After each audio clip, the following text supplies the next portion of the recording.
You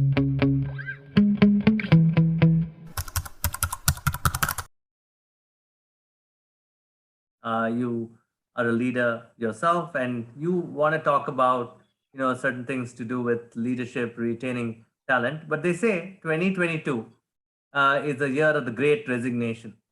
Do you see that happening? I've read a lot of reports that say it has already started in the West.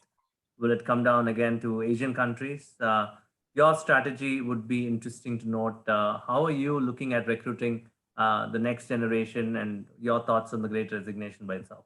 So, by the way, Great Resignation is already happening. It's very much kickstarted in India as well. We as a market, as I keep saying, as I've told you, we as a market are not very much different from how the US market is, because a big part of our market is also in the US, and anything to do with the new age technology, next gen. There is a concept of Great Resignation that is applicable. Now, we also had a similar concept post the Great Depression, where a similar thing that came up. For a long time, there was a huge stagnation. And then again, you had got a huge spur of business activities, and therefore a large boom that came up after the Great Depression. So similarly, pandemic was not much different, I would say, of a similar magnitude as the Great Depression. I would clearly say, and even we are seeing even the after effects even now with some of these lockdowns and things coming up.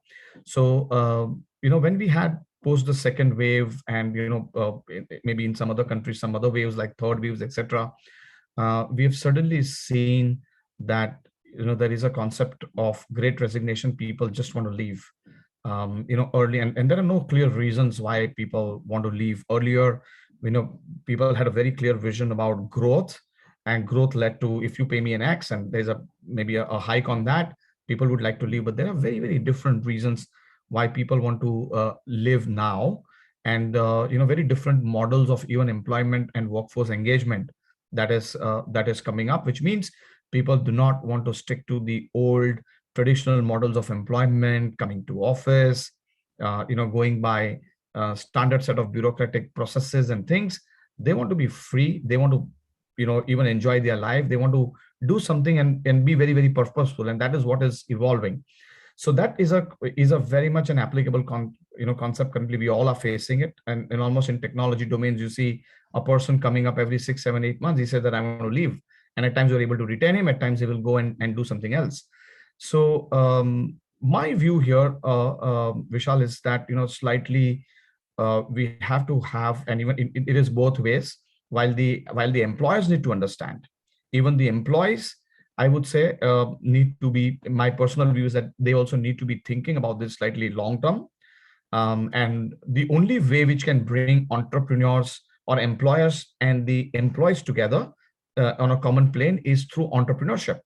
And if the concept of entrepreneurship and an entrepreneurial journey is well understood between an employer and employee, and if the results are well spelled out, because it cannot be just one way, like an employer's way, or cannot be one way just an employee's way. But if this is very well understood, and the value addition and the long-term growth are the two major factors, even if employees would keep in mind, particularly the next gen and the Gen Z, I think it will really make a very big difference. Like, for example, ESOPs, working in a company which is maybe an early stage but has a big potential, and an employee, let's say, who's at a middle management, goes and joins as a senior management guy and gets an ESOP, and that's a very different way in which an entrepreneurship can be kicked into this concept.